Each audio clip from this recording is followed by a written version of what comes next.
আলাইকুম প্রিয় শিক্ষার্থী, আমি তোমাদের মাঝে যেভাবে পরীক্ষায় অ্যান্সার করতে হবে বা উত্তর লিখবে সেভাবে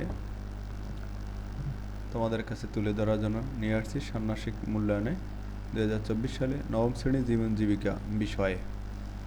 প্রথমে ধাপ কতে পারিবারিক আর্থিক পরিস্থিতি বিশ্লেষণ।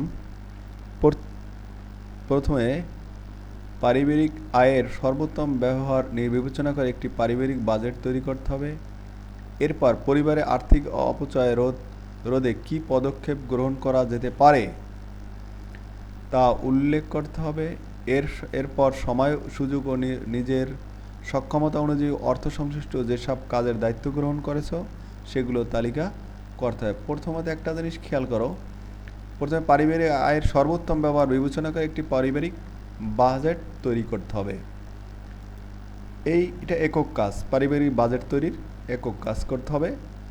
এখানে আমি ছক সহকারে তুলে ধরলাম, বইতেও তোমাদের দেওয়া আছে, এখানে পুরো বাজেট তৈরি করা আছে। এখানে তোমরা ভালো করে ক্লাসটা করে নেবা এবং দেখবে, ঠিক আছে?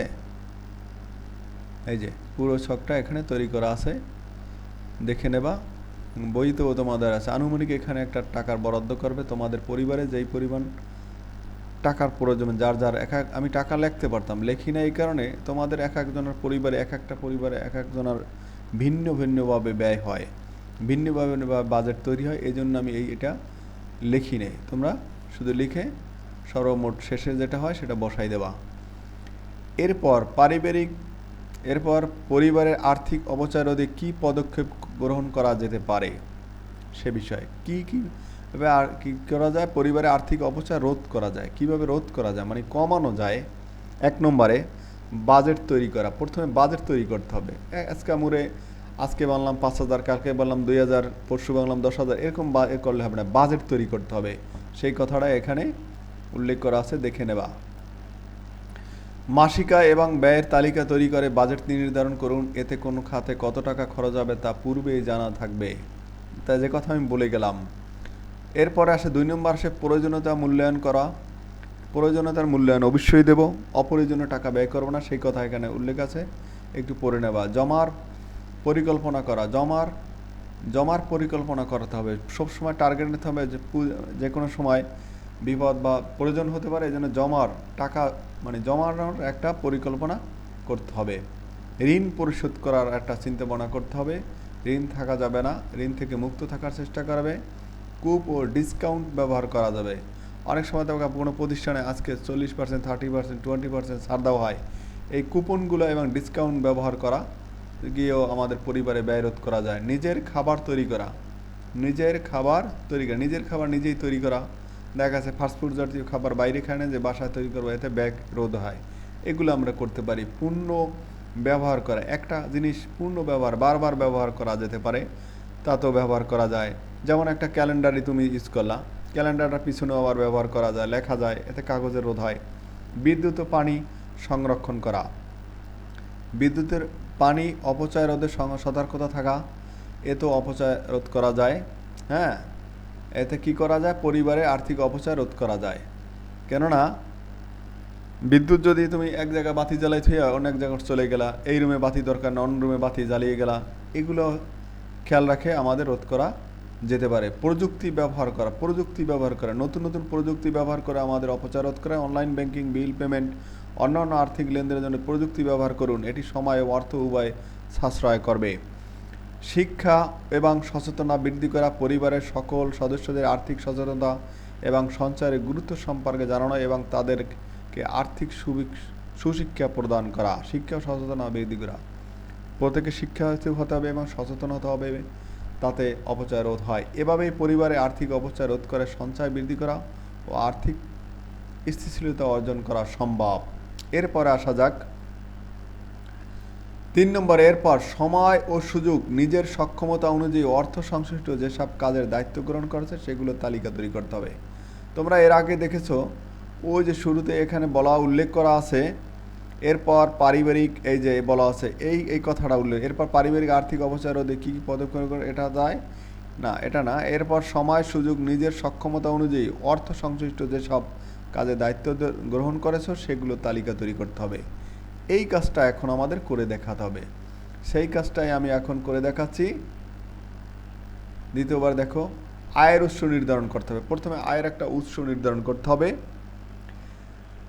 স্থায়ী চাকরি বা ব্যবসা, পার্ট টাইম কাজ বা ফ্রিল্যান্সিং, বিনিয়োগ বা অন্যান্য আয়ের উৎস করতে হবে। ব্যয়ের পরিকল্পনা তৈরি করা যায়। দৈনন্দিন প্রয়োজনীয় খরচ, খাবার, পোশাক, বাস্তবায়ন বা যাতায়াত খরচ, বিনোদন, সামাজিক খরচ, চিকিৎসা ও শিক্ষা খরচ, সঞ্চয় এবং বিনিয়োগ, মাসিক ও বার্ষিক সঞ্চয়, মানে প্রতি মাসে এবং বছরে সঞ্চয় গ্রহণ করতে হবে। ব্যাংক অ্যাকাউন্ট এবং ফিক্সড ডিপোজিট সঞ্চয় প্রকল্প করতে হবে। শেয়ার বাজার বা মিউচুয়াল ফান্ডে বিনিয়োগ করতে হবে। ঋণ এবং ঋণ পরিশোধ, ব্যাংক ঋণ, ক্রেডিট কার্ড ঋণ, ব্যক্তিগত ঋণ, ঋণ পরিশোধের পরিকল্পনা ও শিডিউল গ্রহণ করতে হবে। বিভিন্ন শিডিউল গ্রহণ করে ঋণ পরিশোধ করতে হবে, যে আমি এ মাসে 5,000, আগামী মাসে 5,000 করে আমি আস্তে আস্তে করে ঋণগুলো পরিশোধ করতে হবে। শিডিউল তৈরি করতে হবে। বিল এবং অন্যান্য অর্থ সংশ্লিষ্ট দায়িত্ব গ্রহণ করতে হবে। বিদ্যুৎ, পানি, gas bill, telephone, internet bill, বাড়ি ভাড়া এবং ইএমআই বিল, অর্থাৎ এগুলা বিভিন্ন ধরনের বিলগুলো আমাদের পরিশোধের আমাদের কি করতে হবে, সময় সুযোগ সক্ষমতা অনুযায়ী অর্থ সংশ্লিষ্ট কাজের দায়িত্ব গ্রহণ করতে হবে। তারপর বিমা বা অন্যান্য আর্থিক সুরক্ষা, জীবন বিমা, স্বাস্থ্য বিমা, গৃহ বিমা, যানবাহন বিমা এগুলোর ক্ষেত্রে করা যায়। শিক্ষা উন্নয়ন করা যায়, নিজে এবং পরিবারের সদস্যের শিক্ষা খরচ, পেশাগত উন্নয়ন ও প্রশিক্ষণের জন্য ব্যয়, দায়িত্ব এবং সমাজসেবা, দান ও দায়িত্ব কাজের জন্য ব্যয়, সামাজিক প্রকল্প অংশগ্রহণ। উপরে ধাপগুলো অনুযায়ী নিজের দায়িত্বগুলি একটি তালিকা আকারে তৈরি করুন এবং প্রতি কাজের জন্য একটি নির্দিষ্ট সময় নির্ধারণ করুন।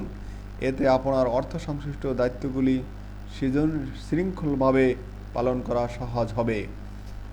ধাপ খতে ব্যবসার ধরন নির্বাচন করব। আমরা ধাপ খতে ব্যবসার ধরন নির্বাচন। হোমমেড ফুড ডেলিভারি সার্ভিস, তোমাদের এই আসতে পারে হোমমেড। ধাপ খতে দেখা যায় ব্যবসাটা ধরন নির্বাচন করতে পারে। আমি এখানে নির্ধারণ করে দিয়েছি হোমমেড ফুড ডেলিভারি সার্ভিস। ব্যবসার মেয়াদকাল দেওয়া হয়েছে, এখানে মেয়াদকাল ধরা হয়েছে মধ্যমেয়াদী 3 থেকে 5 বছরের জন্য। কেউ এই ব্যবসা বেছে নেওয়া হলো, কেউ যদি নেয় তাহলে কি করতে হবে, পরিবারের চাহিদা সুযোগ পাবে, আয় ব্যয়ের সাথে সংগঠিত, এগুলো তোমরা ভালো করে একটু দেখে নেবা। আয় ব্যয়ের সাথে সঙ্গতিপূর্ণ, কী কী আয় ব্যয়ের সাথে সঙ্গতিপূর্ণ, নিম্ন প্রাথমিক বিনিয়োগ, বেশিরভাগে ইতিমধ্যে পরিবারে আছে তাই প্রাথমিক বিনিয়োগ কম, এগুলো খেয়াল করতে। সম্ভাব্য ঝুঁকি মোকাবেলা করতে হবে। বিস্তারিত একটু তোমরা সময় নিয়ে এগুলো পড়ে নেবে। সম্ভাব্য ঝুঁকির মধ্যে মোকাবিলা, বাজার প্রতিযোগিতা, স্থায়ী ব্যয় প্রতিযোগিতা হতে পারে, তবে বাড়ির রান্নার স্বাদ এবং গুণগত মান দিয়ে প্রতিযোগিতা মোকাবেলা করা যাবে। স্বাস্থ্য নিরাপত্তা, স্বাস্থ্যবিধি মেনে রান্না করলে গুণমান এবং বজায় রাখবে, গ্রাহকদের সন্তুষ্ট রাখা যাবে। লজিস্টিক চ্যালেঞ্জ, ডেলিভারি ব্যবস্থা শুরুতেই কষ্টকর হতে পারে, তবে স্থায়ী ডেলিভারি পার্টনারদের সাথে চুক্তি করে বা নিজস্ব ডেলিভারি ব্যবস্থা গড়ে তোলা যেতে পারে। ব্যবসার সম্ভাবনা কি, গ্রাহকের চাহিদা, আমার সমানে কর্মজীবী মানুষ এবং ছাত্রছাত্রীরা প্রতিদিন, এখানে একটা স্পেস দেওয়া যায়, ছাত্রছাত্রীরা প্রতিদিন হোমমেড খাবার পেতে আগ্রহী থাকেন। এটা হচ্ছে সম্ভাবনাময় ব্যবসা, যে আসলে এটার চাহিদাটা খুবই বেশি, এটাকে বলে সম্ভাবনা।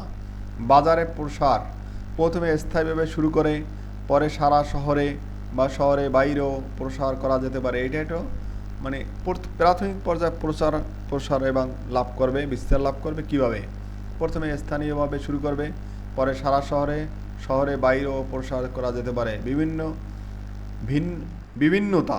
বিভিন্ন ধরনের খাবার যুক্ত করে এবং বিশেষ অফার বা কাস্টমাইজেশন সুবিধা দিয়ে গ্রাহকদের আকৃষ্ট করা যেতে পারে। এইসব বিবেচনায় হোমমেড ফুড ডেলিভারি সার্ভিস ব্যবসাটি পরিবারের অর্থনৈতিক স্থিতিশীলতা এবং নিয়মিত আয়ের উৎস হিসাবে কাজ করতে পারে। এই হলো আমাদের আপাতত ধাপ ক এবং ক্ষয়ের যে প্রশ্ন উত্তর। এবং ক্লাস পাওয়ার জন্য আমার চ্যানেলটি সাবস্ক্রাইব করে পাশে থাকার সুযোগ করে নিও। আল্লাহ হাফেজ।